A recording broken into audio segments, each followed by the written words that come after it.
Quand Dieu va nous juger, ce n'est pas sur la base de l'argent que tu as eu. Ce n'est pas sur la base de ce que tu as fait. C'est sur la base de la fidélité. Le fidèle, c'est quoi? Le fidèle, c'est quelqu'un sur qui on peut compter. Il peut rester là à faire la même chose toute sa vie. Si tu as vu quelqu'un qui est fidèle dans quelque chose, ça veut dire qu'il aime la chose et il est satisfait de la chose. Moi, je connais des parents qui peuvent manger kabato toute leur vie. Si tu vas chez les Yacouba, tu vas trouver des gens qui peuvent manger foutu manioc toute leur vie. C'est pas parce qu'ils n'ont pas l'argent, hein. Très très fidèles dans ça. Amen. 1 Corinthiens chapitre 4 verset 12. Ce que Dieu nous demande, c'est la fidélité. Dieu veut te donner un message. Il veut que tu restes sur le message toute ta vie. Fais l'œuvre de Dieu. Il veut que tu fasses l'œuvre de Dieu toute ta vie. À la fin, il veut dire bon et fidèle serviteur. La fidélité est importante. On ne peut pas être fidèle si on n'est pas content de ce qu'on a. 1 Timothée chapitre 6 verset 6 à 12. C'est en effet une grande source de gain que la piété avec le contentement. La grande source de gain dans la Bible, ce n'est pas les millions, comme on le croit. La grande source de gain, c'est la piété avec le contentement. Ça n'empêche pas ton miracle. Et quand on parle de piété, on parle de la vie chrétienne. Mais le contentement, c'est quoi? Être content de ce que Dieu t'a donné et pas chercher à courir derrière des choses que tu n'as pas. Les gens se plaignent trop aujourd'hui. Il y a quelqu'un qui peut manger foutu et chose toute sa vie. Là. Il est franc d'état.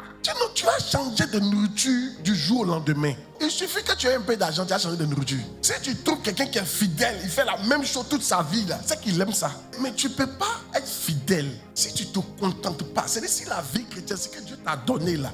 Si tu n'es pas satisfait de ça, tu vas vouloir changer. Dans nos églises, ils ont changé les messages parce qu'ils ne sont pas contents de ce que Dieu leur a donné. Ils veulent plus d'argent. On ne parle plus du ciel. On ne parle plus de l'œuvre de Dieu. Tout c'est l'argent. Mais ceux qui veulent s'enrichir tombent dans la tentation.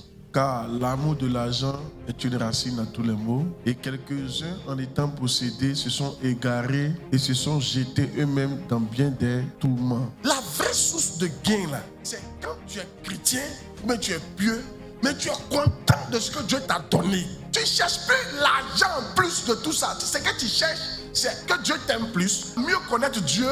Pourquoi les gens sont occupés à ne pas connaître Dieu? Ils sont occupés à chercher l'argent. Aujourd'hui, là, qui prend sa Bible, il l'ouvre. Il prend du dictionnaire biblique, il l'ouvre.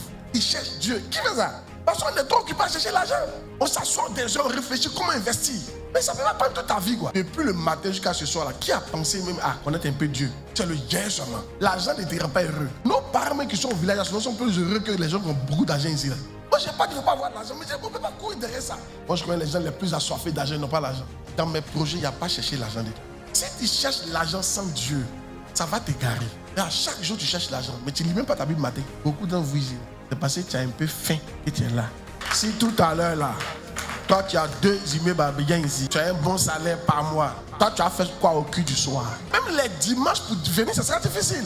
Quand tu connais Dieu puis il envoie l'argent, tu sais que ton argent vient de lui. Tu ne vas pas manquer les cultes. Mais quand tu ne connais pas Dieu puis tu as l'argent, tu penses que l'argent vient de tes efforts. Donc, Dieu n'a pas sa place dans ta vie. Vous êtes bloqués parce que vous n'êtes pas content. Comment toi, tu es fils de Dieu et puis tu n'es pas content? Comment ton nom est écrit dans le livre de vie et tu n'es pas content? Pourquoi? Apprenez à vous contenter. Quand tu es chrétien et puis tu es content de ce que Dieu t'a donné, tu gagnes beaucoup. Mais quand tu es chrétien et que tu n'es pas content, tu ne gagnes pas. Je veux que vous supprimez tout projet de devenir riche dans votre tête. Servez Dieu, cherchez Dieu, soyez honnête, Dieu va vous rendre riche.